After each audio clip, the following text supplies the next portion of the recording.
सेवक सोई जोगे विश्वास, निस दिन राखे संतन की आशा। सतगुरु का लोपे नहीं वाचा, कहीं कबीर वे सेवक साचा। पिता धर्म तो सुझ गयो,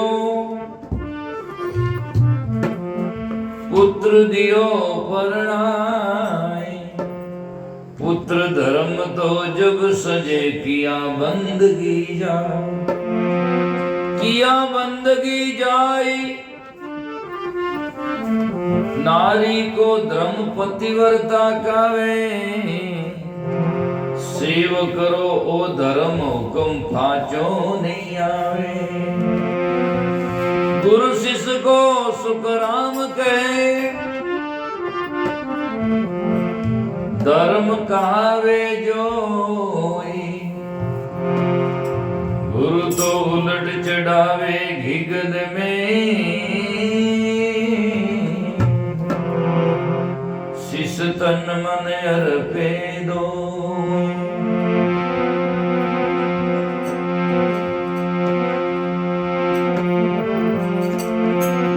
क्या सुख राम सुनो नर नारी,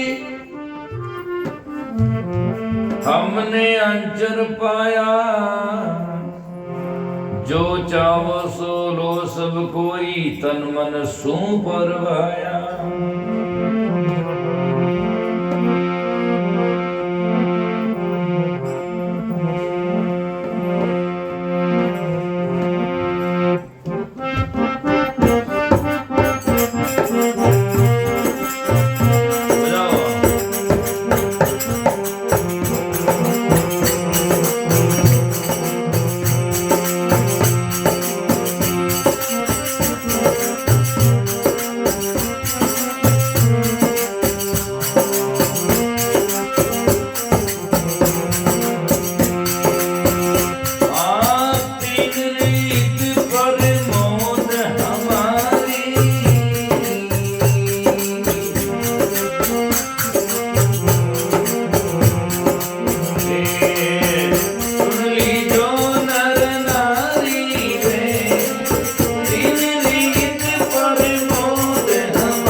सुन ली जो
सतगुरु लुमाराम जी साहेब की है।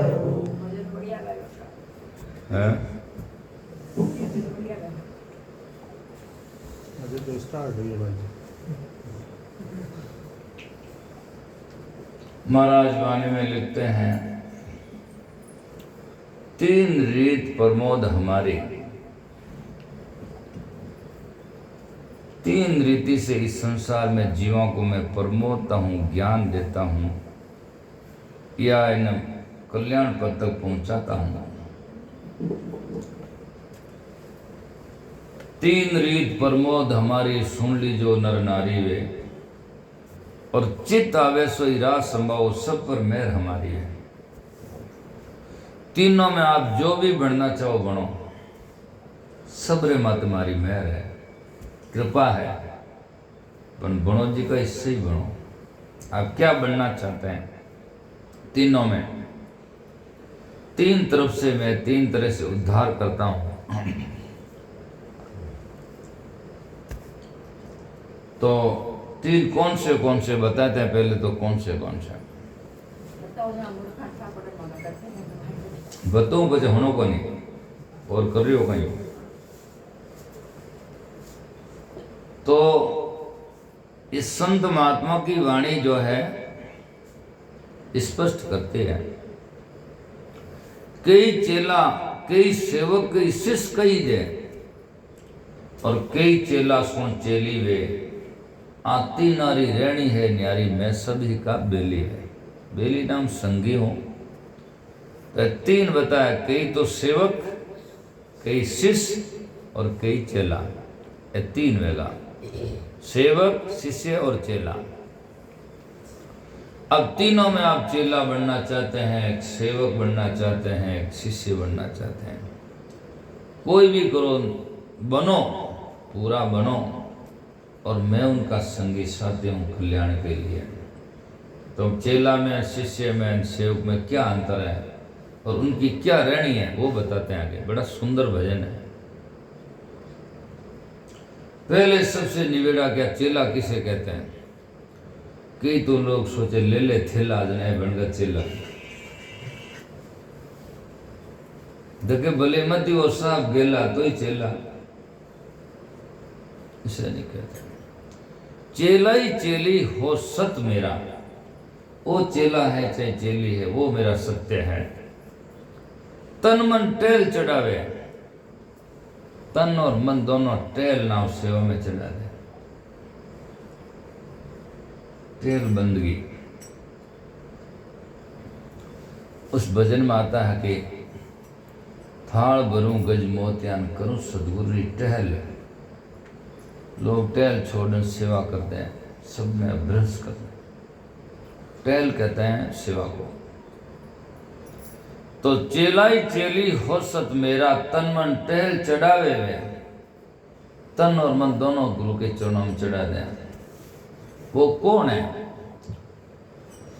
वो सबसे पहले सन्यासी है जो गुरु के पास में निवास करता है। कहीं मन तो आगो चढ़ाई दे पर तन तो पास में रह छड़े।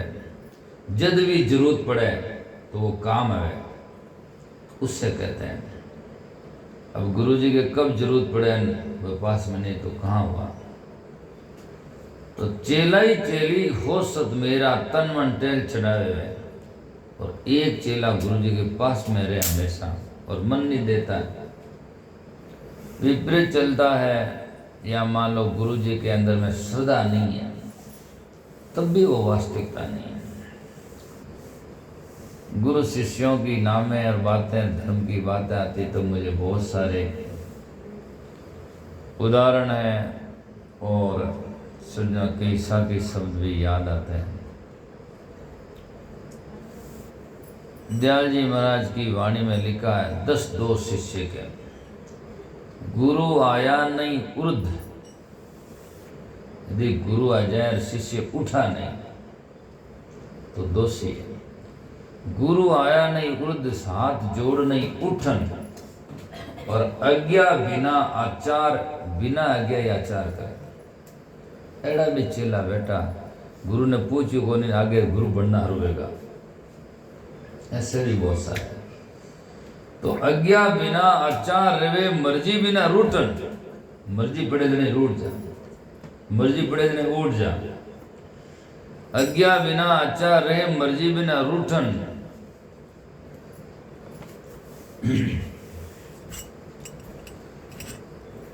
गुरु आज्ञा सन्मुख ले पूज देत दीक्षा गुरु दारे।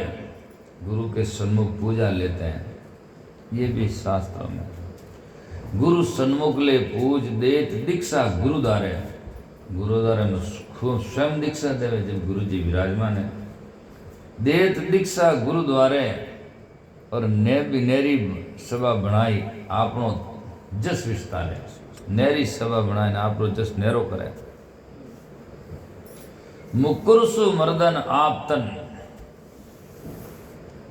अर्थात ऐं टकड़ में चाले। मुकुरसु मर्दन आप तन, देखत संकन धार ही। देखता संको ही नहीं धारे कि बाप जी बैठा है। देखो जगह में थे अब सत्संग में बैठे हैं, सत्संग लोगों के उतरती क्यों नहीं उतरता? क्योंकि सत्संग को सत्संग से विशेष नहीं करते, केवल जाकर बैठना, खाना पीना, मनोरंजन के विशेष है। ऐसे ही गुरु के पास में जब हम जाएंगे और उनमें डर और श्रद्धा नहीं होगी तो उनके शब्द हमारे हृदय में उतरेंगे नहीं। उनके लिए जरूरी है उनका। मारवाड़ में लोग भी कहते हैं भय बिना प्रीति नहीं, भय नहीं तो प्रीति लगेगी। तो मुकुरसो मर्दन आप तन, देखत संकन धार ही। जन रामा 10 दोष है, कोई उत्तम शिष्य निवार ही। तो वो शिष्य है चेलाई चेली हो सत मेरा तन मन टेल चढ़ावे वे, और प्राण उमंग धस्या सो माई। उनका प्राण उमंग कर गुरु में धस जाता है तो निमसन दूरा जावे, उनसे निमस ना, बिल्कुल ही उनका मन दूर नहीं जाता है। ये है शिष्य का लक्षण। अब दूसरा आता शिष्य, ये तो चेला, और दूसरा आता शिष्य। हमारी सीधी भाषा में चेला शिष्य एक ही कहते हैं। महाराज ने इसका थोड़ा विश्लेषण किया अलग है। शिष्य हमारा रहे घर अपने, जैसे आप लोग हैं, आप यहाँ बेंगलोर में दीक्षित है, घर में रहते हैं, सदगृहस्थी है, जीवन जीते हैं। शिष्य हमारा रहे घर अपने, और यहाँ नाम गुरुद्वारा और वहाँ नाम घर। यहाँ वहाँ आवे जावे वे, आते जाते रहते हैं तब ताकि गुरु की बात समझ में आए। शिष्य हमारा रहे घर अपने, यहाँ वहाँ आवे जावे वे, और सीख हमारी सब और लिख ली। घर में भले ही रहे, पर मेरी शिक्षा को हृदय में लिख लिया, उससे दूर कुछ नहीं है। सीख हमारी सब और लिख ली, न्यारो कचुन भावे। उन शिक्षा से दूसरी बात उसको पीली लगती नहीं। वहां रहो, ये शिष्य। अब दोनों ही एक गुरु से दीक्षित है, चेला और शिष्य है। अब तीसरा एक दूसरा है जो है सेवक। किसी गुरु से दीक्षित क्यों ना हो, जैसे यहाँ भी है, बहुत सारे लोग हैं तो जिन गुरुओं से दीक्षित नहीं है, दूसरे गुरुओं से दीक्षित लिया हुआ है, फिर भी उनका कल्याण कर सकते हैं किसी संत के पास में जाकर। उनमें वो गुरुत्व देखे, उनमें जाकर के गुरु समझे, उनको गुरु माने। जिसमें कबीर साहब ने एक साखी में लिखा है, गुरु ने पूजे जी का गुरुमुखी, गुरु ने पूजे वे गुरुमुखी है। तो अनिवार्य बाबरी सेवा करे तो आश्चर्यजनक ही बात है, ऑन ड्यूटी फर्ज है, उसमें क्या तक बात की कोई विशेषता है तो ठीक है, उनका फर्ज है। गुरु ने पूजे गुरुमुखी, बाना पूजे साध। और गुरु जी का भेष को देख करके उसमें गुरुत्व देखे कि ये मेरे गुरु जी का भेष है। देखो, समझाने का कई तरीका होता है। राजा मानसिंह के गुरु देवनाथ जी थे, तो कहते हैं कि उनके भगवा भेष था। तो कोई महाराज दूजी बाबा जी जा रहे थे, तो उनके कपड़ों में भगवा वस्त्र की कारी लगी हुई थी, पाबंद। तो उन्होंने, उतनी श्रद्धा हुई, उन्होंने नमस्कार किया। तो पूछा क्या कि ये मेरे गुरुजी का भेष है, इसीलिए उनमें मेरी श्रद्धा है। ठीक है ना। कई उदाहरण आते हैं।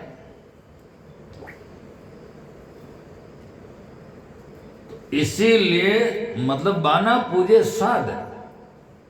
और गरीब साहब ने भी लिखा कि साहिब से सदगुरु भया और सदगुरु से भये साध। ये तीनों ही अंग एक है, गतिमति है, अगम अगाध। तो साधु में गुरु देखे कि ये मेरे गुरु जी समान है या गुरु ही है, ऐसा देखा। ऐसा देखोगे तब उनकी सेवा कर पाओगे। अलग देखोगे ये समान नहीं है या संत नहीं, तो आप सेवा नहीं कर पाओगे। सेवा करने के लिए उसमें विशेषता देखने की जरूरत है। आप जिस वस्तु की कीमत जानोगे उसकी हिफाजत करोगे कि हाँ अच्छी चीज अच्छी तरह से रखो, नहीं देना बाहर फेंक दो, कीमत तो कुछ है नहीं। तो इसीलिए कहा गया सेवक जो वो है, तो गुरु ने पूजे गुरुमुखी, बाना पूजे साध। और सठ दर्शन ने जोकर सेवे ताकर मता है गाड। जो 6 दर्शन को सेता है और उसमें गुरु संत आत्मा स्वरूप देखते हैं, उनका तो मजा आगाद है। क्योंकि वो सब में घट घट में आत्म जानी रे, अपना पीव पिछाणी रे, अपना पीव पिछाणी रे, दादू ये बोले बाणी रे। तो वो जो सेवक है, किसी गुरु का शिष्य दीक्षित क्यों न हो, लेकिन संतों में गुरु जानकर मानकर उनकी सेवा वंदना करे। और कैसे करे, जाकर करे, बुलाकर करे, नहीं तो जद करे कि अजिया घरे। उन टाइम तो जाकर के रोल गदोड़ नहीं करे। सेवक सोई जो सेवा कर है, और सामने अवसर आई वे, कम से कम जाकर नहीं कर सके, बुलाकर नहीं करे, मौको अजिया जना तो बचे नहीं चुका है। अटे एड़ा चेले बैठा भी कोई जिगा एक महीनो 1.5 महीनो मैंने आया ने वो गई, अनट आया भी नहीं वे कही। तो वाने भी मालूम है कि वे कहीं संसार में। अब लोगों ने के वजह के बाप जी वो है काम है, और काम तो है नहीं, निकमर वास्ते तो थोड़ी है। और काम तो किसके नहीं होना ही चाहिए, काम बिना तो चाले भी नहीं काम। और उसमें भी समय निकाल करके संत अपना फर्ज दायित्व अर्ज करना चाहिए। कैसे? आज अटे एक दिन सत्संग था, तो थोड़ी बारिश आ गई। तो क्या बाप जी बारिश आ गई, आ नहीं पाया। सत्संग में तो आ गई बारिश, ब्याह हुए तो बस निकलता खारिश रेस खान, बटे तो जाऊन पड़ी। शादी ब्याह होता तो बारिश से रुकते, कितने लोग बैठे, आप एक ही कह दो हम रुक जाते तो गलत बात है। लेकिन वहां नहीं रुकते और भजन में रुक गए। इसीलिए निर्णय होता कि भजन को आपने महत्व कम दिया, आपने महत्व दुनिया के कामों को दिया, इसलिए आपको समय नहीं मिलता। आज मैं गुरु जब राजस्थान से आए या मैं कल जाने की तैयारी में मान लो, तो लोग कहते हैं बाप जी टाइम नहीं है। लेकिन यह थोड़ा सा विश्लेषण करके सोचेंगे, यदि मैं गुरु ना हो और इसके उसकी जगह रिलेशन वाले माँ या बाप हो और कोई हो, तो क्या आप किसके भरोसे छोड़ते कि वो ले जाएगा कि आप ले जाएंगे? चाहे लाने जाएंगे चाहे चिढ़ाने जाएंगे, कौन जाएगा? किसके भरोसे छोड़ेंगे आप? ये कहाँ है? तो इसमें कहने का मतलब है हजारों में एक आदमी कोई मुसीबत में हो सकता है। और आदमी देखो सब मन गढ़ंत बातें हैं, चाहे उन्हें छुट्टी कर दे और चाहे उन्हें झूठी कर दे और चाहे उन्हें सच्ची कर दे, आदमी के मन में आने की बात है। एक आदमी एक चीज को सजना, जब उनका मन हो तो सच्चा मानकर उसमें समर्पण हो जाता है, और एक आदमी उसको सच्चा नहीं मानता तो उसे छोड़ देता है।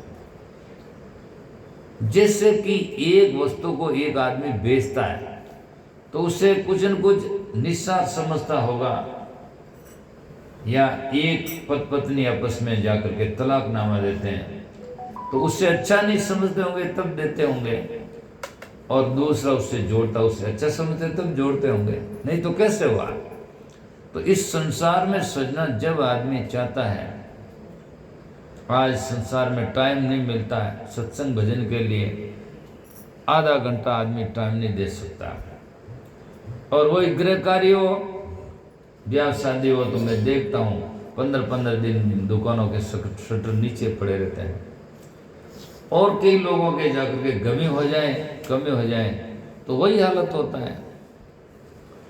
तो गमी में तो रखते हैं, पर कम से कम सत्संग में भी कभी कभी जाकर के ऐसी बात को समझें, और उनको समझें तो सुझना गुरुमुखी का लक्षण होता है। बस सुबह शाम तो कोई ने नींद नहीं आवे, अगलो ही राम राम कह दे, आधी रात में कहवे जना उन्हें बलियरी कहेगा हाँ नींद नहीं आ रही भाई वास्तव में है, उसको जिज्ञासु कहते हैं। सत्संगी का सजना निर्णय तो रात्रि 12 बजे पचे हुए के सत्संग का आशिक कैसा है ना, तब जाकर के बैठा रहता मजबूती से, तब जाने आज सत्संग का ग्राहक है। बाकी 8-9 बजे में तो नींद ही को आवे नहीं, जिन्हें कहवा महाराज के ना लो, है ना। इसीलिए कबीर साहब ने कहा है कि सुजना देखा देखी सब बजे सुबह सामने राम, पर आधी रात ने कोई कहे तो उन्ना में खाना जात गुलाम, आधी रात ने कोई राम कहे तो उसका मैं खाना जात, अर्थात सुखों में जाकर के गुलाम हूँ, ठीक है ना। तो सेवक सोई जो सेवा कर है, स्वामी कोसर आई वे, तन मन धन लागे नहीं चूके, तन लाग जा मन लाग जा धन लाग जा पर चूके नहीं, तन मन धन लागे पर वे नहीं चूके, वे सेवक सत भाई वे चाहे किसी गुरु का शिष्य पर उद्धार कर लेगा अपने जीवन का, क्योंकि तन और मन का तीनों चीजें तीनों इसी जगह में लगा रहा है, तो कल्याण होना स्वाभाविक है। अब इनमें भी छंटन कर दी गए, हमें तीनों में कौन बड़ो है?